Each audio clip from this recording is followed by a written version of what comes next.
Mr. President, thank you for having us. Thank you. Last week you were in New York for this arraignment. The world watched it. You've not given an interview since. You were there, I think, 57 minutes. Tell us from your perspective what that was like. Well, it was a horrible thing because I did nothing wrong. Absolutely nothing wrong. You look at even the pundits and the legal analysis, Greg Jarrett, all of these really talented people, they're saying he didn't do anything wrong. So that's number one. Number two, they were incredible. When I went to the courthouse, which is also a prison in a sense, they signed me in. And I'll tell you, people were crying. People that work there, professionally work there, that have no problems putting in murderers, and they see everybody. It's tough, tough place.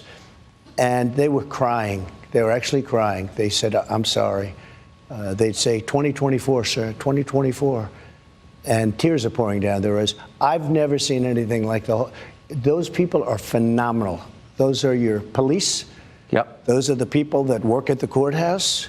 They're unbelievable people. Many of them were in tears or close to it. Many apologists were sorry, sir. We're sorry. They had to have me do certain things. They said, sir, I can't believe I have to ask you. I can't even believe that I have to ask you to do it. You could see. So in one sense, it was beautiful because they get it. In another sense, you know, it's nasty. I went to the Wharton School of Finance. They didn't teach me about that. That wasn't like they didn't the about the arraignment part? That wasn't. We didn't have a class on arraignment. And, you know, it was a sad day in many ways. And in many ways, it was a beautiful day because the people understand.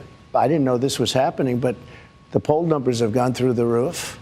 The people get it. And the other ones are hoaxes also. You know, the box hoax. Look at Biden. He's got 1,850 boxes. And, you know, that's a hoax. And then the one in Atlanta where I had a perfect phone call.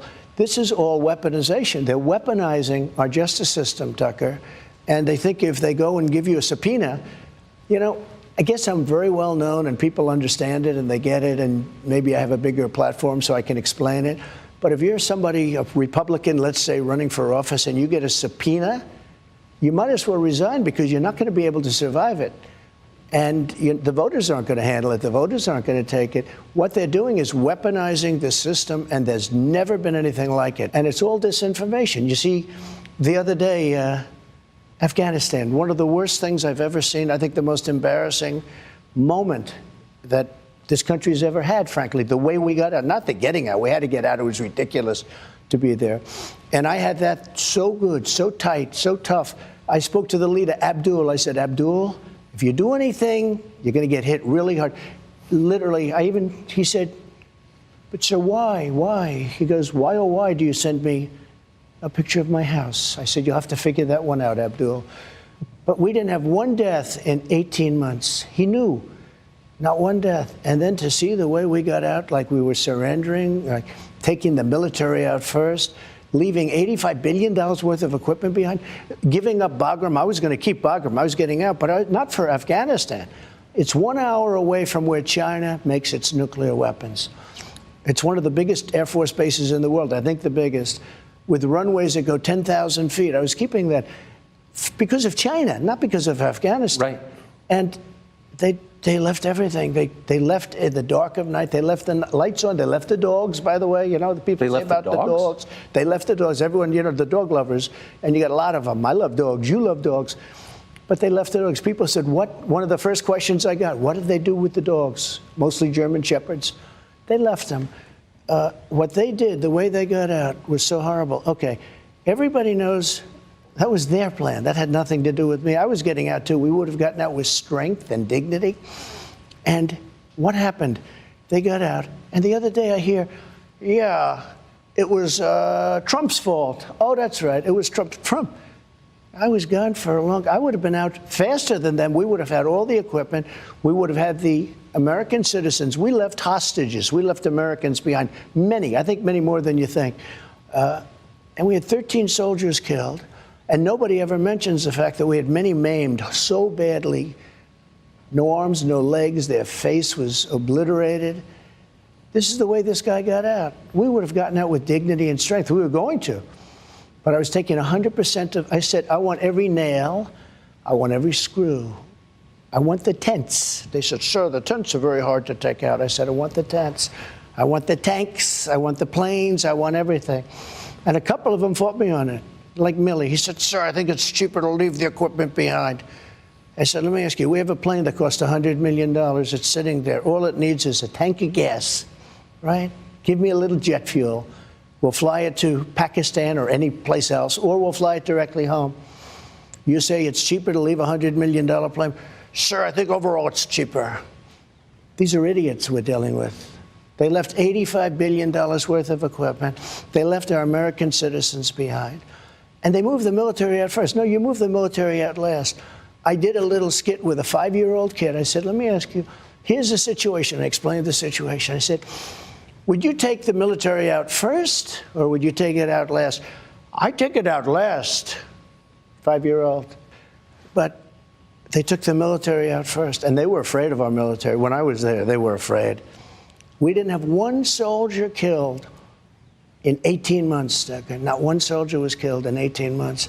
And then we got out like we surrendered. I think it was the single most embarrassing day in the history of our country. It was totally their fault. They didn't go by anything because, you know, we had a system of getting out. But if the Taliban, in particular, the Taliban, because that's where the action was, right? When I called Abdul, the press went crazy. The fake news went crazy. Why did he call an enemy? I said, well, it's Jesse James. I used to ask him, why did he rob banks? He said, that's where the money is. Why did I call the head of the Taliban? Because that's where the killing was.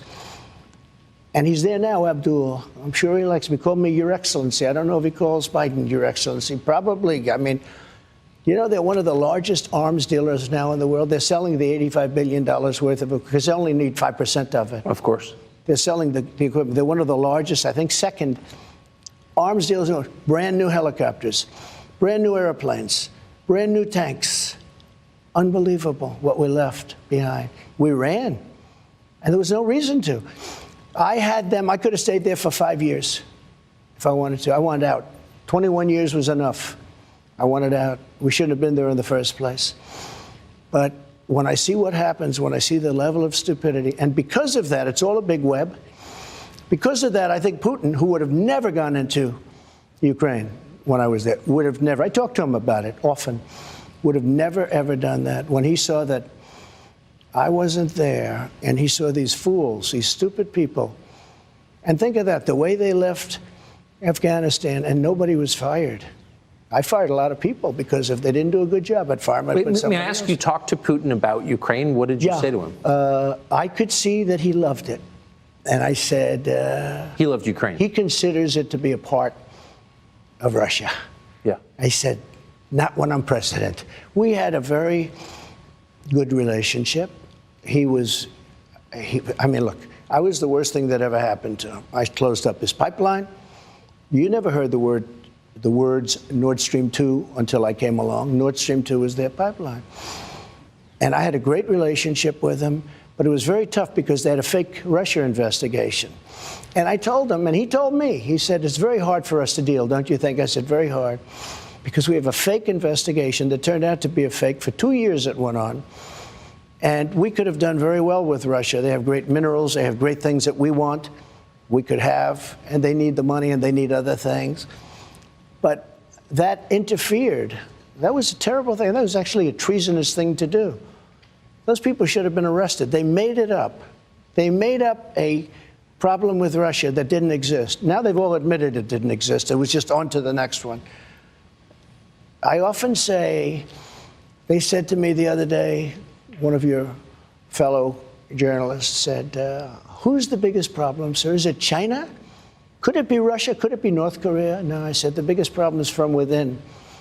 It's these sick, radical people from within, because we can handle, if we're smart, we can handle Russia, China. I did. I took in billions and billions, hundreds of billions of dollars from China. No other president took in anything, and they respected me. He's the same thing, you know. I told him, you can't go into Taiwan. You can't do it. I won't tell you exactly what I said, but it was something that probably a lot of people wouldn't like if they heard it, but it was very tough. Don't go into Taiwan. If you do, we're going to have problems. Other than that, we're going to be great relationship. We're going to have a great relationship. And he said to me when I said we're going to do something, if he goes in, no, you wouldn't do it. I'll do that. I swear I'll do that. And he didn't believe me, but he believed me 10%. The same thing with Putin. I said I was going to do something really nasty if he goes into Ukraine. He said, no, you're not going to do that. I said, I will. And he didn't believe me either, but he believed me 10%. And the 10%, you never heard talk about going into Ukraine. You never heard talk about going into Taiwan until I was no longer there. Now, what a mess the world is in. What a mess. Subscribe to the Fox News YouTube channel to catch our nightly opens, stories that are changing the world and changing your life. From Tucker Carlson tonight.